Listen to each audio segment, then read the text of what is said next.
soo dhawaada daawadayaal waa mar kale iyo barnaamijkeennii aynu kaga hadli jirnay tubaakada iyo qiiqa sigaarka. barnaamijkan waxaa idin soo diyaarisay hay'adda Welshare International barnaamijkeeda loo yaqaan East African Smoke Free Program. daawadayaal waxaynu barnaamijyadii kan ka horeeyay ku soo sharaxnay waxa loo yaqaan second hand smoke oo ah qiiqa sigaarka ee aanadaadu cabin balse qof kale kuga cabo iyo dhibaatada uu leeyahay. waxa ayna jirtay inaynu sharaxnay noocyada kala duwan ee tubaakada iyo mid waliba halista caafimaad ee ay leedahay.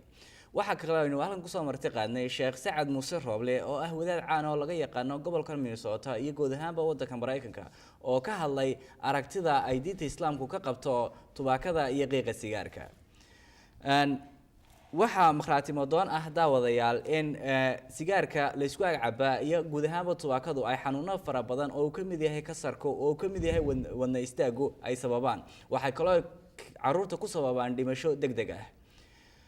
waxa hadaba nasiib darro ah in sigaarka lagu dhaxabo guryaha ay Soomaalidu badanka degan tahay. hadii aad banaanka gurigaaga sigaar ku cabto naftaada oo kaliya ayaa halis ku jirta, balse hadii aad ku dhaxabto gurigaaga waxaad halis gelinaysaa naftaada, qoyskaaga, dadka kale kula nool iyo waliba dariskaaga. gobolkan Minnesota goobaha dadku iskugu yimaadaan waa ka mamnuuc oo sigaar lagu ma cabi karo, sida hoteelada, maqaaxiyaha, gaadiidka dadweynaha, goobaha shaqada iyo xafiisyada, balse guryaha la wada dego waa lagu cabi karaa. waana meeshii ugu muhiimsaneed ee caruurteena iyo qoysaskeenu yaaleen. hadaba si aynu uga badbaadino caruurteena iyo qoysaskeena waxaynu u baahanahay inaynu hirgelino xeerar mamnuucaya in sigaarka lagu dhaxabo guryahaas. xeerarka waxa si sharciya u dejin kara oo xaq u leh inay qaataan maamulayaasha, maareeyayaasha iyo mulkiilayaasha guryaha la wada dego, balse marka hore waxay u baahan yihiin inay maqlaan codkaaga, inay arkaan taageeradaada iyo inaad u soo bandhigtid baahida aad u qabto inaad ku noolaato deegaan ama guri sigaarka ka xor ah. maanta guryo badan oo Minnesota ku yaala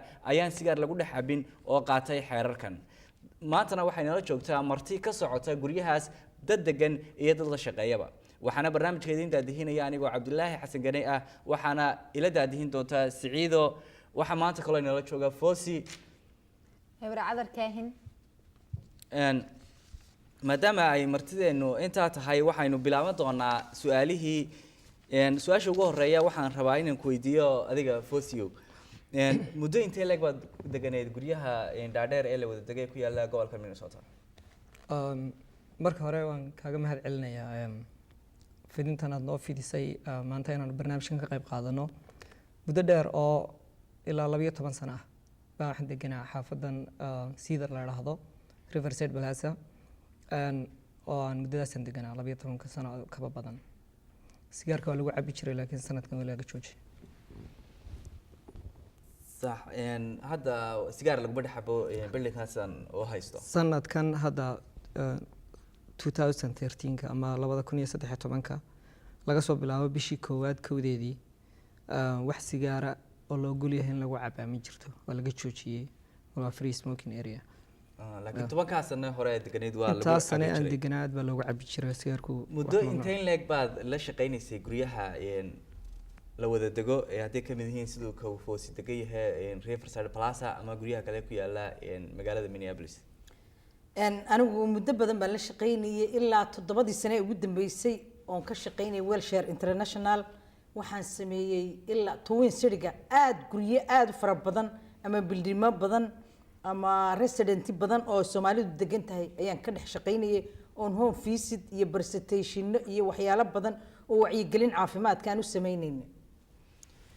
waa maxay fikradiina second hand smoke ama qiiqa sigaarka loo yaqaan? wallahi wadankeeni markii aan joognay waxba fikrad kama haysan, iska caadi caruurta hortooda lagu cabi jiray, dushooda lagu cabi jiray, daaqadaha meel kasta, yani dhib looma haysanin. laakiin kolkay aan caafimaadka wax ka bartay ama aan wadankan nimi sida ay uga cabsanayaan waxaan ogaanay qofka caba iyo kala lagu caba inay isku mid yihiin xagga khatarta. marka la eego qofka sigaarka caba waxa loo geeyay inuu dhibaato fara badan ku leeyahay, laakiin waxa dadku aanay aad u ogeyn qofkan lagu ag cabayay isaga ee sugan ahayn qofkii sigaarka cabayay, laakiin iska garab joogay sigaarkii lagu dubuufinayo ama waxyaabo kale la cabay dadka qiiqa ka yimaado. marka waa dhib fara badan oo qofka ku dhacaysa weeye, laakiin waxay ku xiran tahay aqoonta uu qofkaasi u leeyahay lagu garab cabaya sidoo iska ilaalin lahaa. marka hore wax aqoonoo fara badan umaanu lahayn dhibta uu leeyahay in sigaar lagugu dul cabo ama lagugu garab cabo ama dadka aad la joogtahay sigaarka iska cabo waad iskala fadhiisi jirtay waa run muxuu ahaaye waxaaba dad badan oo kumanaan kun qof ka badan ayaa sanad kasta u dhintay sigaar ayna iyagu afka saarin oo cabin laakiin dad kale ku ag cabeen adigu waxaad degan tahay baad tidhi guriga Riverside Plaza loo yaqaano gurigaas muddo badan baad deganayd hadda laguma cabo sigaar laakiin markii hore waa lagu cabi jiray waxaan rabaa inaan wax kaa weydiiyo markii sigaarka lagu cabi jiray dhib nooceed ku qabteen dhib fara badan baan ku qabnay meesha aad ka soo gelayso halka baarkinkeed baawarka ku baarkin garaysanso albaabkeed ka soo gelaysay meel walba dadku way iskaga cabayeen sigaarka mararka qaarkood waxaad arkaysay howlweyga qof sigaar ku cabaya amaba guriga aad degantahay haddaad dhalinyaro kala degantihiin waxaa laga yaabaa qof dadka ka mid inuu sigaar iskaga dhex shito markaa dhib fara badan oo sigaarka dhibtiisii iyo xanuunkiisii ah urtiisii xumayd ah wax alle wuxuu dhib watay oo dhan kugu socota ayaa markaan ku dhex noolayn markaa meel halisan markaa halis baan ku jiray marka hore laakiin hadda waa laga joojiyey muddo badan baad la shaqaynaysay kolle waxaan qiyaasay inay dee ugu badnayd baba ay ka mid ahayd haddayna ugu badnayn baba guryaha la shaqayso Riverside Plaza adiga ahaan iyo dadka aad la shaqaynaysay home office u sameynaysay labadiinaba dhibaato caynkee ah buu idigu hayay sigaarku markii lagu dhex cabi jiray wallaahi sigaarku dhibaato badan buu ku hayay maadaama ay bildhinno waaweyn yihiin oo ilaa 30 dabaq ah oo xidhan oo qofulan ay yihiin weedarkuna uu jiro qabow xilli qabow oo daaqadaha la furi karin ayaa waxa dhacaya ilaa ka ugu hooseeya ilaa kuwa dhexe kii lagu cabaa inuu guryaha isaga dusayo uu isaga dusayo caruur baa degan dad jiran baa degan dad aan tamar u lahayn aan qaadi karin baa degan ku caafimaad qabo caafimaadkiisa ka xumayn dhibaato badan baa ka jirtay laakiin may ogeyn dadku inay choice leeyihiin laga joojin karo oo ay hadday la heshiiyaan laan lawdkooda ama xafiiska guriga laga xukumo hadday kala wada hadlaan in laga joojin karo policy saasi inuu jiro dadku may ogeyn aad bay ugu dhibanaayeen ilmo yar yar oo xiiq qaba ama neeftay qaba inagu xiiqda neef baynu naqaanaay dad wadna xanuun qaba dad itaal daran oo haddana aan choice lahayn oo guriga ku xiga inta lagu cabo oo qiiqi soo galayo soo dusayo waayo sida caafimaadka ka akhristay waxa ku jira xitaa guriga lagu cabo daahu wuxuu kaydinayaa sigaarkaas 4 iyo 10 cisho si kasta oo guriga loo xidhxidho si uu soo galo kol ka soo galo meelaha hiidka uu soo galaya sigaarkaas dadkaas way dhibanaayeen choice na may lahayn marka hadda aad waxay ugu faraxsan yihiin inay bolosigaas yimi oo sigaarkii laga joojiyay oo caruurahoodii u caafimaadeen aad iyo aad bay ugu faraxsan yihiin waa si wanaagsan haddaan sii raaciyo su-aal kale dadku markay maqlaan in farxaddaasaan sii raacinayaaye markay maqlaan in laga joojinayo la yidhi Riverside Plaza waxay noqonaysaa meel aan sigaarka loo ogolayn ma jireen qaar iyagu ka soo horjeestay mise boqol dadku intooda badan way ku faraxsanaayeen majority way ku faraxsanaayeen qaar baa odhanaya dee may waa wakadeed maxaa waa baraf baa jiro sideenu dibadda ugu bixi karnaa laakiin kuwa badan oo iyagu cabaa xitaa ku faraxsanaa oo iyagu caafimaadkooda ilaashanayay ayaa ku faraxsanaa majority dadku ku faraxsanaa maadaama ay xaasley caruur leeyihiin oo caruurooda yar yihiin waddankanna ay aad caafimaadka wax uga barteen oo og yihiin inuu dilaa yahay oo sigaarku inuu killer yahay way ku wada faraxsanaa inta badan way ku faraxsanaa qof baad arkaysaa ka hadlayo oo maxaa naloo xukumayaayo ikhtiyaarkiiba na laga qaaday baad arkaysaa laakiin ma badna siciida laftaada adoo marmar baad outreach ku samaysaa brain coil oo kasoo horjeeda sida Riverside Plaza muxuu ahaa say dadku u arkayeen markii ay kow tagaysay xeerkan qaadanayeen bilawgii dadkii way ku faraxsanaayeen especially dadka ciyaalka haystaan maamooyinka aad ugu farxeen ciyaalkooda in laga joojiyo sigaarka lagu cabayo saw ogtihiinba sigaarka markii agtaada lagu cabo haddaa cunug yar tahay waxaa laga qaadaa cudurro badan asmo xanuunka ciyaalka ear infection dhaga xanuun laga qaadaa marka maamooyinka iyo dadka xaaska ah oo ciyaalka leh aad ugu faraxsanaayeen wayna taageerayeen arintan haddaan usoo noqdo Fosi adigu muxuu ahaye intaydan ka hadlaysay waa intii la shaqaynaysay adaa nooga sii dhuunta oo adaa gurigii degan marka hore adaan kugu horeynayaa shakhsiyan ahaan Fosi ahaan sidee u arkaysaa adoo miyaad ka naxday miyaad ku faraxday miyaad ka soo horjeeday waxaan suurta gali karin baad u haysatay sidee u arkaysay anigu aad baan ugu farxay anigu horta sigaarka ma cabo weligii sigaar maan cabin ما شاء الله laakiin dadka sigaarka cabaya iyo meelaha lagu cabayo qiiqiisu markuu ku yimaado dhib fara badan buu nagu hayay meeshaad guriga ka soo gelayso dad waxaa jiray isku dayay inay iska yar ilaaliyaan laakiin intuu balkaniga u baxo sigaarkaa ku shidanaya waxaa laga guriga u furan balkaniga qiiq soo galo ama xaafadii kale darashada iyo daaqadu u furan uu soo gelayay marka qiiq fara badan meesha ku socday marka markii la soo saaray siyaasadan ah in laga mamnuuci doono Riverside Plaza sigaarka aad baan anu shakhsiyan ugu farxay aniga iyo familigaygu iyo dadka aan garanayo oo dhan san wada ogsoonahay sigaarka cabitaankiisa marka barnaamijkan ku socdo dadka East African oo kale soo magaca ka arkay dhaqan ahaan ragga badsada sigaarka marka dumarku aad iyo aad buu ugu yarayay inay sigaar iyo waxyaabaha noocaasa ay cabaan marka dumarka iyo caruurta iyo dhalinyarta iyo dadka aan waxaasi ku xidhnayn aad iyo aad bay ugu farxeen dadka caba laba siyood bay u qaybsanaayeen qof marka horeba balwad ahaan uu jiidanaya laakiin iska nacbaa isaguna markii la yiri meesha laga joojinayo ku farxay oo fursadii aan kaga faa'iideysan lahaa inaan joojiyo iyo dad xoogaa iska jeclaysanaya lahaa bahalkaasi meeshii xoogaa dhibaa yar jirta waa la yar arkayay laakiin dadka badidiisa inkastoonan number sheegi karin amaba aan oran karo boqolkiiba 80 wax ka badan dadku aad bay ugu farxeen lawana la soo dhaweeyay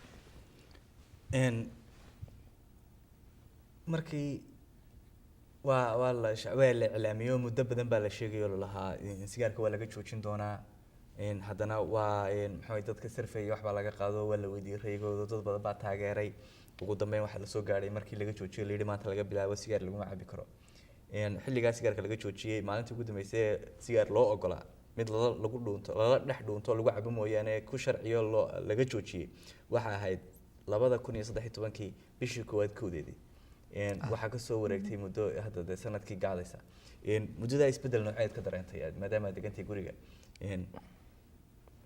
waxaan isbedel aad u wanaagsan oo lagu diirsaday waan ka dareernay meel walba waxa lagu dhujiyay calaamad waqtiga uu ku dhamaanayeen sigaarka meesha lagu cabi karo qofkii raba inuu cabo meel ka fog oo aanu ka soo gaari karin in loo calaamadiyo halka wixii ka dambeeya adiga ku taala laakiin intaas iyo wixii ka sokeeya ma soo gaari kartid aad iyo aad baan ugu faraxnay hadda wixii markaa ka dambeeyay qof yara tuugaysanaya mooyaane inta kale qof walba mas'uuliyadiisa u qaatay iyo iyadoo waliba lagu ilaalinayo security fara badan baa jirta maamulkii baa jira ishay ku hayaan kamarada meesha leedahay waa la arkayaa marka aad iyo aad baa looga raystay sigaarkaasi cabitaankiisa muddada uu ka maqnaa Riverside Plaza dadkuna waxyaabaha ay ugu mahadnaqayaan weeyaan cidda leh guryahan sida ay dadkan uga shaqeeyaan caafimaadkooda iyo faa'iidada ay markaasi ka helayaan sigaarka laga fogeeyo oo laga turkiyo aad baad maasantahay runtiina waa arrin lagu farxo client badan baa degan guryahaas aad muxuu ahay Riverside Plaza oo la shaqeysid muxuu ahay ama guud ahaanba organization ka wada shaqeynaa Welshare uu la leeyahay xiriir fara badan guryahaas muxuu ahay dadka inta badan home office ka sameeyana adaa kamid ah miyay isbedel noocee hayay dareemeen dadka la shaqeysa isbedel fiican bay dareemayaan way ku faraxsan yihiin inay si fiicnaanayaan bay dareensan yihiin inay ka guuleysteen killarkii ama dilaagii sigaarka ayay aaminsan yihiin waxa fadhi bay jeclaadeenba awal may inay waxa heli karaan may moodeen opportunity-ga inay heli karaan may ogeyn marka aad iyo aad bay u faraxsan yihiin dadkoo dhan way ku faraxsan yihiin saa u ogtihiinba wadankan Mareykankan joogno guryaha dabka waxaa kaas gareeyo sigaarka lagu dhex cabo marka maadaama ama adigana cabracadar ka shaqeyn jirtay fawzina adigana degan tahay walwalkii badnaa oo inuu guriga dab qaato min ka yaraaday sid markii laga joojiyay sigaarka in lagu dhex cabo guryaha kolley wuu yaraanayaa khatartii wuu yaraanaya waayo waxaa laga yaabaa qof sigaar intuu iska shitay iska dhigay inay guryo badan gubtay oo aan ognahay dalkan Mareykanka kolley wuu ka yaraanayaa Fawzi baa iga waran taas Fawzi maxaa ka haysaa waxaa jira guryuhu maamul bay leeyihiin meel waxa jira waxyaabaha qashinka iyo wax kusoo dhacaan صح waxa laga yaabaa qofka sigaarka cabaya inuu meelahaas oo kale ku dhawaado amaba meeshii qashinka lagu ridayo iskaga tuuro isagoo aan arrinkaasi ka fiirsanayn dab uu ka dhasho way dhacday bildin ka mida bildinada in habeen meeshaasi qashin kusoo dhaco dab qabsaday olol badan ka baxay qiiq badan meeshii qabsaday dabdamiskii ay yimaadeen la damiyey dadkii markaa meeshii oo dhan markaa qiiqii wixii markii system waxa ku rakiban biyaha yaxa hore u soo deynaya meeshii isla wada qoyday iyo wixii oo dhan dad badan laga daadgurayo meelo kale habeenkii la seexiyey dad ay xaafadaha la seexdaan bildinada kale waqtigaas way dhacday warwar fara badan bay ahayd adoo guriga intaan la eg degan oo guriga bildinkaasi ka ugu dheer buu haya 30 ah dad waaweyn oo ayeela degan albaytarada ma shaqeynaya markaa markuu dabiyo waxaas dhaca jaranjaro intaa laga 30 qof kamid dhigi karo caruurtiisii iyo wixiisii iyo hantidiisii iyo wax walba documentiskiisa meesha u yaala markaa qofku naftu kaliya kala baxsado isaga kaliya dhibta soo gaadhaysa waxa kale ku waayay iska badaayay marka walwalkii noocaha ilaa xad wuu yaraaday aad iyo aad buu yaraaday marka wax walwala oo aan ka qabnaa ma jiro in qof intuu sigaar soo cabay si careless intuu iskaga tuuray hashkiisii in uu dab nagu qabsado marka waliba dhibaatada dabka in aad ka soo gaari lahayd waxa laga yaabaa in ka badnaataba dhibaatada dadka isku jiidheen kaabadaha ama jira jirooyinka soo xarreysay iyo dhibaatada guriga dheer ee dhowr ka dabaqa aad ka soo degaysay intaas abaad dabkii wax ka khasaar badnaa iyo waxa ka daran dad aan ka soo degi karin baa jira 12 ka dabaq waayeela curyaamin baa ku jira waa kadeed waa dib weeyaan marka waa ka raysteen baan u malaynaya arrintaa waad ka bogsatay aad iyo aad baan uga raysanahay arrintaas ku faraxsanahay inaad ka raysateen arrintaas dhankaas waxa ahayd dhankii dabka iyo fire-ka ka dhashay sigaarka iyo khatarta dhanka loo caafimaad aynu ka istaagnay makana sigaarku dhibaatooyin fara badan oo caafimaad buu dhaliyaa waxa intaas si dheer xanuunada qaar baaba dadka qaba haday sigaar uriyaan ay kooma galaan ama halis tahayba xaaladooda caafimaad aad looga deeriyaa adigu foosihan maadaama aad gurigii degan tahay ma haysataa ciyaal ama caruur qabta cudurka loo yaqaano asmada ama neefta ama xiiqda ama ma taqaana cid dariskaaga haysata haday jawaabtu tahay ha oo taqaanid bal noloshooda noo sawir markii hore sidee ahayd sigaarka lagu cabi jiray iyo imika oo sigaar lagu cabin isbedel caafimaad oo nooceeya ku dhacay bal arintaa ma ka yara ma noo yara iftiimin kartaa horta caruur waan haystaa way ما شاء الله ويعافمد قبان وحس ما قبان لكن عروتي ذو إيش شيء جرتي هدي بالكنيجا أنتو قف سيار كعبه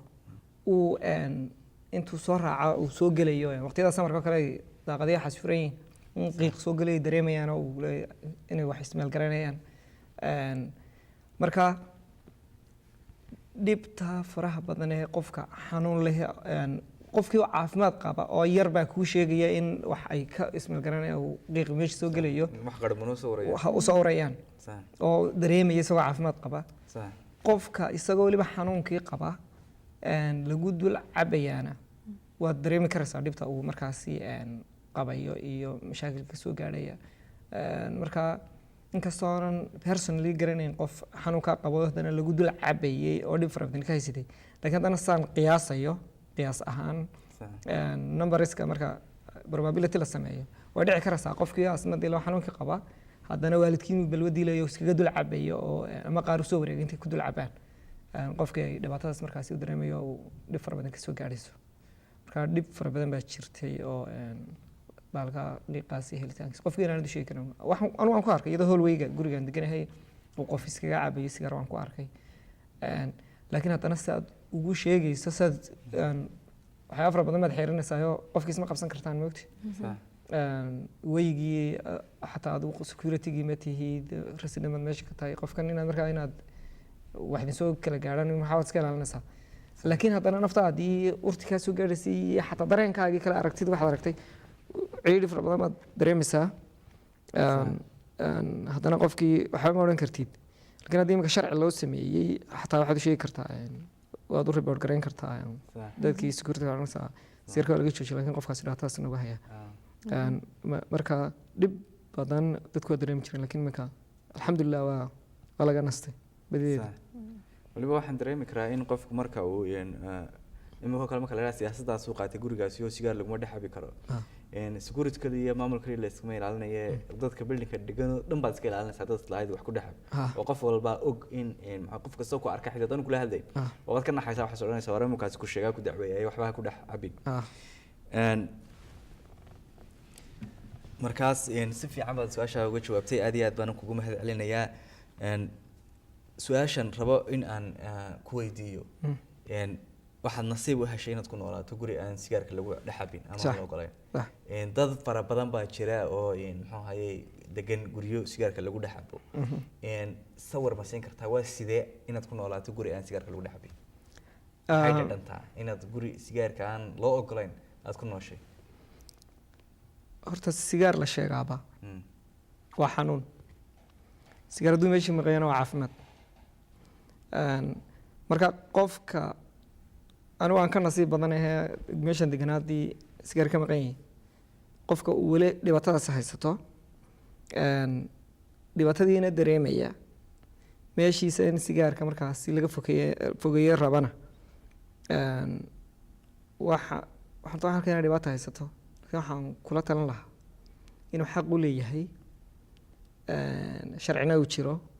waxaas oo dhan ka fogeynaya haddii uu raaco tallaabooyinka uu leeyahay xuquuqdiisaasi marka inuu xuquuqdiisaasi raadsado baan talo ku siin lahaa inay dhibi haysatana waan u sheegi lahaa aniguna inaan ka nastay oo sidaa imika xaaladda ku sugayaan maran ku sugnaan jiray laakiin maanta aan ka dareemayo raaxo iyo faa'iido fara badan markii meesha aan deganahay sigaarka laga fogeeyey ama laga mamnuucay marka xuquuqda aan helay adiguna xaq baad u leedahay markaa ka faa'iidaysan lahaa xaqaagaas aad baad mahadsantay Fawzi halkan iyana waxaa fadhida Siciido oo barnaamijka ila daadihinaysay laakiin malaha yara yaabtay oo istiri khasaarahan iyo sigaarka naxdintiisa iyo waxaan